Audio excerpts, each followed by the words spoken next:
ख्याल में इतनी गर्मी में भी आए और ये बड़ा अच्छा रहा कि हम लोग समय से आ पाए। बहुत दफ़ा होता है कि कोई ना कोई अड़चन आ जाती है ट्रैफिक की या किसी और उसकी, पर हम लोग आ पाए और ये शुरू हो पा रहा है। वैसे तो डॉक्टर त्यागी ने सबका परिचय करा दिया, पर एक बात अपने बारे में और एक बात डॉक्टर त्यागी अजीत त्यागी के बारे में ये छोड़ गए हैं जिसको मैं पूरा कर दूँ। डॉक्टर एम के त्यागी इस फाउंडेशन के गवर्निंग काउंसिल के मेंबर हैं और डॉक्टर अजीत त्यागी इस फाउंडेशन के पेट्रन हैं और आप दोनों का अनुभव इनके सौजन्य से हम लोगों के साथ आए हैं और मैं आशा करता हूँ कि मेरे पुराने साथी हैं, कॉलेज में हम लोग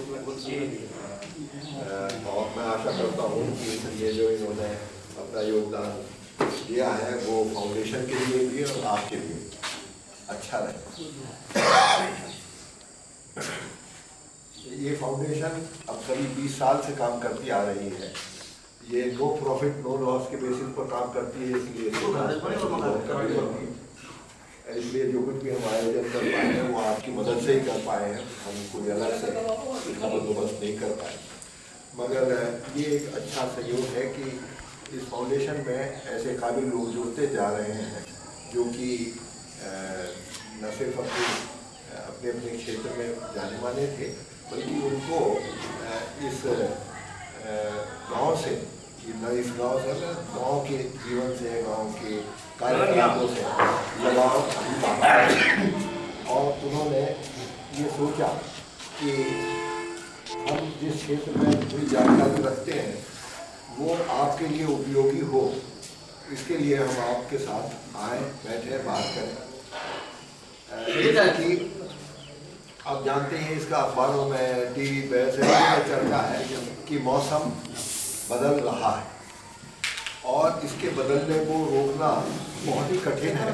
बड़े प्रयत्न किए जाएंगे, आशा है कि ये रुक जाएगा, मगर रुकते रुकते भी जो इसके असर हैं वो हम सब लोगों को झेलने पड़े। दो क्षेत्र में सबसे ज़्यादा असर होगा, एक पानी पर और दूसरा ज़मीन। पानी पर इसलिए कि जितनी बारिश होती है हो सकता कोई उतनी ही हो या करीब करीब उतनी ही हो, मगर कब होगी, कितनी होगी, कितनी रफ्तार से होगी, इसमें बहुत तब्दीली आ सकती है।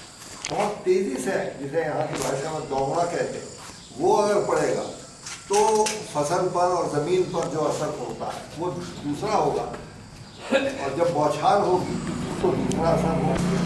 तो इसलिए खेती पर इसका बहुत असर होगा कि हम लोगों के जो बारिश का पैटर्न है वो बदल जाए।